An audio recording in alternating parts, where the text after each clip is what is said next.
you minister out of your wounds. And this was Gracie's thing, man, where she said, you know, I'm going to reach people that look like me. And because that's where God met her.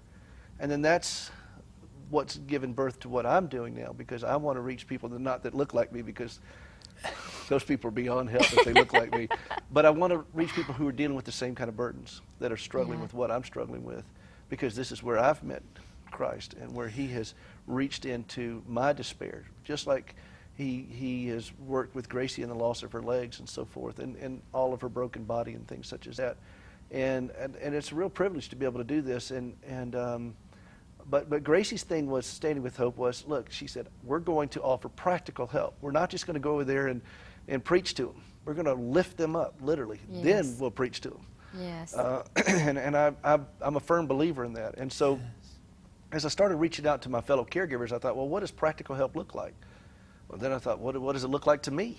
How do you help somebody like me? I mean, I've been doing this for a long, long time.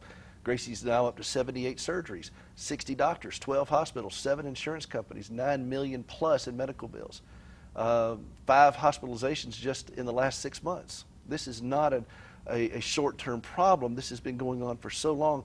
I tell people I've been a caregiver since the Cold War. And I have. I've been, you know, I've got a PhD in this from the School of Hard Knocks. And so I thought, well, what does helping somebody like me look like? And that's when I came up with the DeltaDoctrine. That sounds very official. You know, I'm Presbyterian, so we say things like that. We're the frozen chosen. I was flying on Delta one day out of Atlanta, and the flight attendant said, hey, look, if we hit turbulence and we lose cabin pressure, these little masks are going to fall down. Put yours down first before helping a vulnerable one. And I thought, well, that's it. Put our mask on first. I can't help Gracie if I'm gasping for air. I mean, how am I going to help her? If I'm over there struggling myself, what am I going to do for her? And I realized how many people are holding their breath while trying to take care of somebody. And you can't do it. This is 3 decades of experience saying you cannot do this. And you must learn to be able to get the mask on for yourself. And so that's what the book is about. What does that look like, putting the mask on? What does it look like to breathe for yourself? And so that's what I talk about, is practical things, biblical principles, point them to Christ, but it's practical stuff of what you can do. Now, is this the 6 major things, areas that in a caregiver's life? 6 major areas. Your that health. says, help me? Yes, your health, your emotions, your lifestyle, your profession, your money, and your endurance. Spell it out. It says, help me. And that's the first step, is asking for help. And I like it, you know, if you go into a post office and you're carrying a bunch of boxes and you're going to ship some stuff, and somebody sees you carrying all these things, and they say, brother, I'm going to pray for you. You look like you got a lot in it. I'm going to pray for you. Okay, can you at least hold the door open, you know, kind of thing. I mean, that's what I'm trying to bring into people's awareness. Yes. There are practical things we can do. 2 guys were in a rowboat. They hit a storm, and they were out in the middle of a big, big lake, and all of a sudden the waves were crashing, and they're really scared. One of them knelt down in the front of the boat and started praying. The other one grabbed the oars and started rowing. And the one that was praying says, when are you going to start praying? To the one pulling the oars. And the one pulling the oars says, I am praying. When are you going to start rowing? That's what I'm talking about. We in the church sometimes have gotten so heavenly minded. We're not any earthly good sometimes, and we just say these platitudes to people who are enduring such horrific circumstances.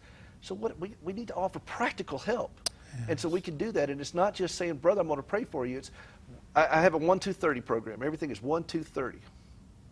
Simple numbers. It's as easy as 1-2-30. Look, I'm a simple guy. I'm not complicated. I don't know a lot of big words.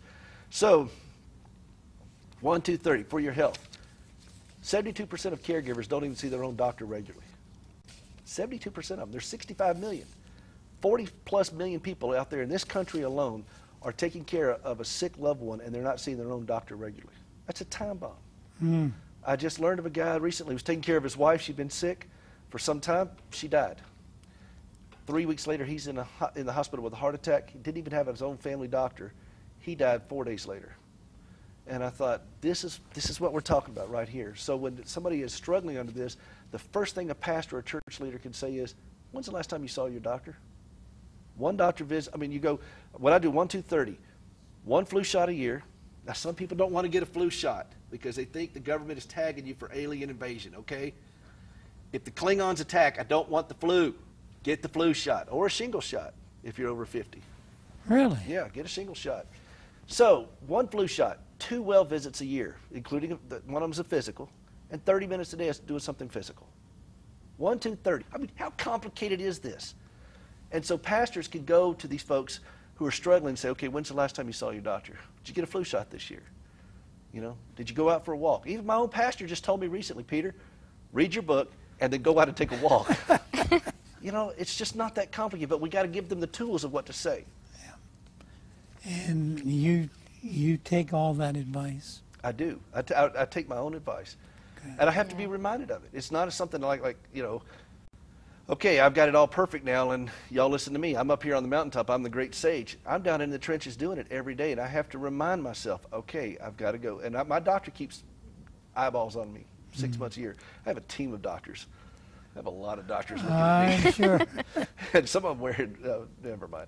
But it's, you know, I do that, but it's also not just your health. It's your finances. $9 million is no small sum of money. And so I look at CPAs the same way, and financial planners the same way I look at primary care doctors. You know, you're going to need a good CPA to deal with this stuff. You're going to need a good financial plan to deal with this stuff. People don't want to talk about that. It's not very sexy to talk about, but let me tell you something. If you have a child born with special needs, you better go see a CPA and a financial planner. Mm-hmm. So it's, there are multiple components. Every component has this, and it's very simple. And every component, 1, 2, 30. It's just, it's so simple, it's ridiculous. 1, 2, 30. Can you remember that? Remember that, honey. Well, we can't forget that.